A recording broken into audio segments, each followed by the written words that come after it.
Hello and welcome to my channel, or welcome back to my channel. My name is Jay and this is a web of classic tales. If you're enjoying the videos, please like, subscribe, share, and comment. If you want notifications every single time a new video is uploaded, please click on the little bell icon. Today we will continue reading Jane Austen's Sense and Sensibility.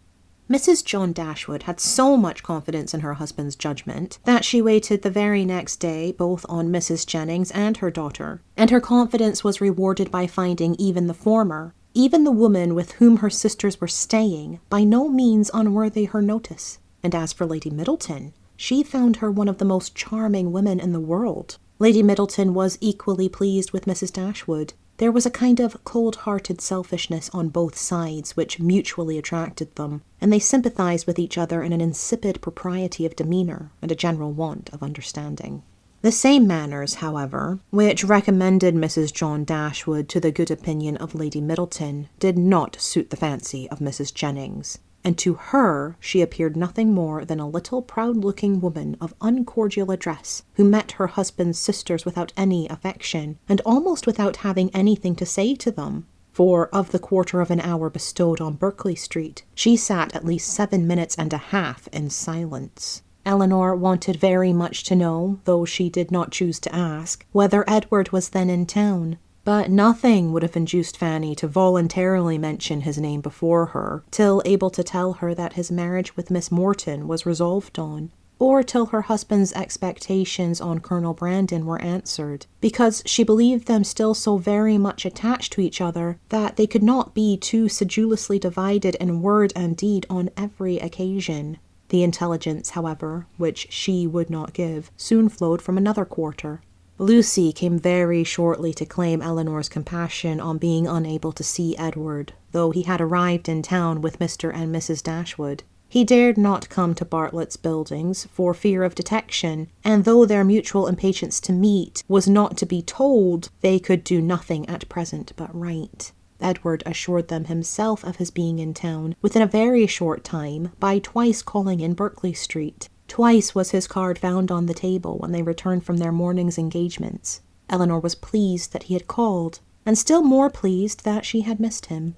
The Dashwoods were so prodigiously delighted with the Middletons that, though not much in the habit of giving anything, they determined to give them a dinner, and soon after their acquaintance began, invited them to dine in Harley Street, where they had taken a very good house for 3 months. Their sisters and Mrs. Jennings were invited likewise, and John Dashwood was careful to secure Colonel Brandon, who, always glad to be where the Miss Dashwoods were, received his eager civilities with some surprise, but much more pleasure. They were to meet Mrs. Ferrars, but Elinor could not learn whether her sons were to be of the party. The expectation of seeing her, however, was enough to make her interested in the engagement. For though she could not now meet Edward's mother without that strong anxiety which had once promised to attend such an introduction, though she could now see her with perfect indifference as to her opinion of herself, her desire of being in company with Mrs. Ferrars, her curiosity to know what she was like, was as lively as ever. The interest with which she thus anticipated the party was soon afterwards increased, more powerfully than pleasantly, by her hearing that the Miss Steeles were also to be at it. So well had they recommended themselves to Lady Middleton, so agreeable had their assiduities made them to her, that though Lucy was certainly not so elegant, and her sister not even genteel, she was as ready as Sir John to ask them to spend a week or 2 in Conduit Street. And it happened to be particularly convenient to the Miss Steeles, as soon as the Dashwoods' invitation was known, that their visit should begin a few days before the party took place.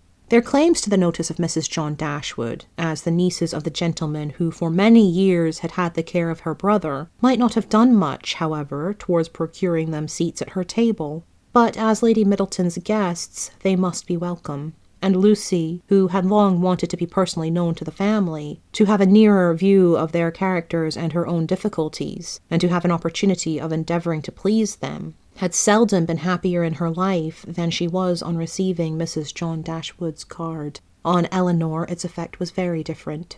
She began immediately to determine that Edward, who lived with his mother, must be asked, as his mother was, to a party given by his sister, and to see him for the first time, after all that passed, in the company of Lucy. She hardly knew how she could bear it. These apprehensions perhaps were not founded entirely on reason, and certainly not at all on truth. They were relieved, however, not by her own recollection, but by the goodwill of Lucy, who believed herself to be inflicting a severe disappointment when she told her that Edward certainly would not be in Harley Street on Tuesday, and even hoped to be carrying the pain still farther by persuading her that he was kept away by the extreme affection for herself, which he could not conceal when they were together. The important Tuesday came that was to introduce the two young ladies to this formidable mother-in-law.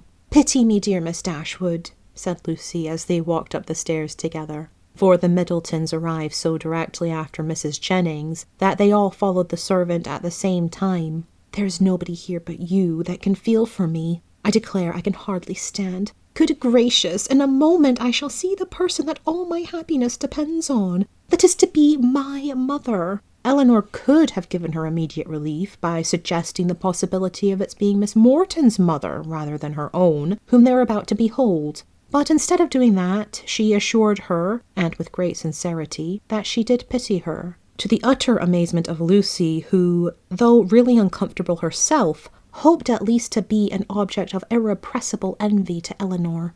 Mrs. Ferrars was a little, thin woman, upright, even to formality in her figure, and serious, even to sourness in her aspect. Her complexion was sallow, and her features small, without beauty, and naturally without expression. But a lucky contraction of the brow had rescued her countenance from the disgrace of insipidity, by giving it the strong characters of pride and ill nature. She was not a woman of many words, for, unlike people in general, she proportioned them to the number of her ideas, and of the few syllables that did escape her, not one fell to the share of Miss Dashwood, whom she eyed with the spirited determination of disliking her at all events. Eleanor could not now be made unhappy by this behaviour. A few months ago it would have hurt her exceedingly, but it was not in Mrs. Ferrars's power to distress her by it now. And the difference of her manners to the Miss Steeles, a difference which seemed purposely made to humble her more, only amused her. She could not but smile to see the graciousness of both mother and daughter towards the very person, for Lucy was particularly distinguished, whom, of all others, had they known as much as she did, they would have been most anxious to mortify, while she herself, who had comparatively no power to wound them, sat pointedly slighted by both. But while she smiled at a graciousness so misapplied, she could not reflect on the mean-spirited folly from which it sprung, nor observe the studied attentions with which the Miss Steeles courted its continuance, without thoroughly despising them all four. Lucy was all exultation on being so honourably distinguished, and Miss Steele wanted only to be teased about Dr. Davies to be perfectly happy. The dinner was a grand one, the servants were numerous, and everything bespoke the mistress's inclination for show and the master's ability to support it. In spite of the improvements and additions which were making to the Norland estate, and in spite of its owner having once been within some £1,000 of being obliged to sell out at a loss, nothing gave any symptom of that indigence which he had tried to infer from it. No poverty of any kind, except of conversation, appeared. But there, the deficiency was considerable. John Dashwood had not much to say for himself that was worth hearing, and his wife had still less. But there was no peculiar disgrace in this, for it was very much the case with the chief of their visitors, who almost all laboured under one or other of these disqualifications for being agreeable: want of sense, either natural or improved, want of elegance, want of spirits, or want of temper. When the ladies withdrew to the drawing-room after dinner, this poverty was particularly evident, for the gentlemen had supplied the discourse with some variety, the variety of politics, enclosing lands, and breaking horses. But then it was all over, and one subject only engaged the ladies till coffee came in, which was the comparative heights of Harry Dashwood and Lady Middleton's second son William, who were nearly of the same age. Had both the children been there, the affair might have been determined too easily by measuring them at once. But as Harry only was present, it was all conjectural assertion on both sides, and everybody had a right to be equally positive in their opinion, and to repeat it over and over again as often as they liked. The party stood thus. The two mothers, though each really convinced that her own son was the tallest, politely decided in favour of the other. The two grandmothers, with not less partiality, but more sincerity, were equally earnest in support of their own descendant. Lucy, who was hardly less anxious to please one parent than the other, thought the boys were both remarkably tall for their age, and could not conceive that there could be the smallest difference in the world between them. And Miss Steele, with yet greater address, gave it, as fast as she could, in favour of each. Eleanor, having once delivered her opinion on William's side, by which she offended Mrs. Ferrars, and Fanny still more, did not see the necessity of enforcing it by any farther assertion. And Marianne, when called on for hers, offended them all, by declaring that she had no opinion to give, as she had never thought about it. Before her removing from Norland, Eleanor had painted a very pretty pair of screens for her sister-in-law, which, being now just mounted and brought home, ornamented her present drawing-room. And these screens, catching the eye of John Dashwood on his following the other gentlemen into the room, were officiously handed by him to Colonel Brandon for his admiration. "These are done by my eldest sister," said he, "and you, as a man of taste, will, I dare say, be pleased with them.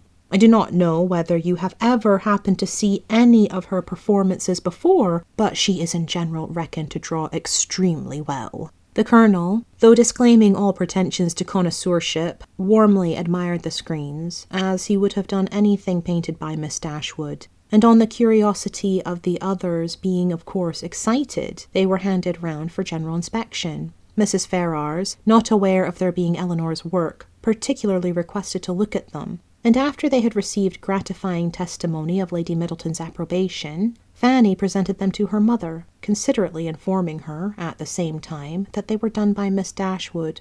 Said Mrs. Ferrars, "very pretty," and without regarding them at all, returned them to her daughter. Perhaps Fanny thought for a moment that her mother had been quite rude enough, for, colouring a little, she immediately said, "They are very pretty, ma'am, aren't they?" But then again, the dread of having been too civil, too encouraging herself, probably came over her, for she presently added, "Do you not think there is something in Miss Morton's style of painting, ma'am? She does paint most delightfully. How beautifully her last landscape is done. Beautifully indeed, but she does everything well." Marianne could not bear this. She was already greatly displeased with Mrs. Ferrars, and such ill-timed praise of another, at Eleanor's expense, though she had not any notion of what was principally meant by it, provoked her immediately to say with warmth, "This is admiration of a very particular kind. What is Miss Morton to us? Who knows, or who cares for her? It is Eleanor of whom we think and speak." And so saying, she took the screens out of her sister-in-law's hands, to admire them herself as they ought to be admired.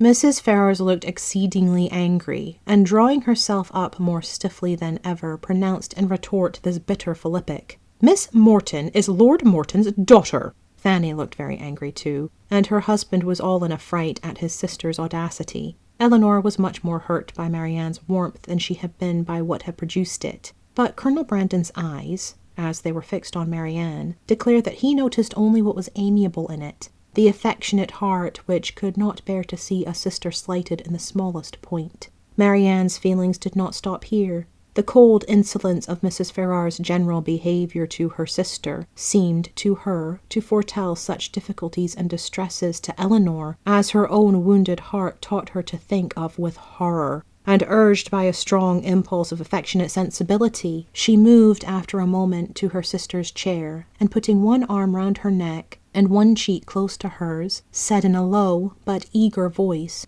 "Dear, dear Eleanor, don't mind them. Don't let them make you unhappy." She could say no more. Her spirits were quite overcome, and hiding her face on Eleanor's shoulder, she burst into tears. Everybody's attention was called, and almost everybody was concerned. Colonel Brandon rose up and went to them without knowing what he did. Mrs. Jennings, with a very intelligent, "Oh, poor dear," immediately gave her salts, and Sir John felt so desperately enraged against the author of this nervous distress that he instantly changed his seat to one close by Lucy Steele, and gave her, in a whisper, a brief account of the whole shocking affair. In a few minutes, however, Marianne was recovered enough to put an end to the bustle and sit down among the rest, though her spirits retained the impression of what had passed the whole evening. "Poor Marianne," said her brother to Colonel Brandon in a low voice as soon as he could secure his attention. "She has not such good health as her sister. She's very nervous. She has not Eleanor's constitution. and one must allow that there is something very tiring to a young woman who has been a beauty in the loss of her personal attractions. You would not think it perhaps, but Marianne was remarkably handsome a few months ago, quite as handsome as Eleanor. Now you see it is all gone. Thank you for listening. This has been Jane Austen's Sense and Sensibility, Chapter 34. I've been Jay. This has been a web of classic tales. Please like, subscribe, share, comment, click the bell icon for notifications. I hope you're having a fantastic day. Have a nice life, and I'll see you next time.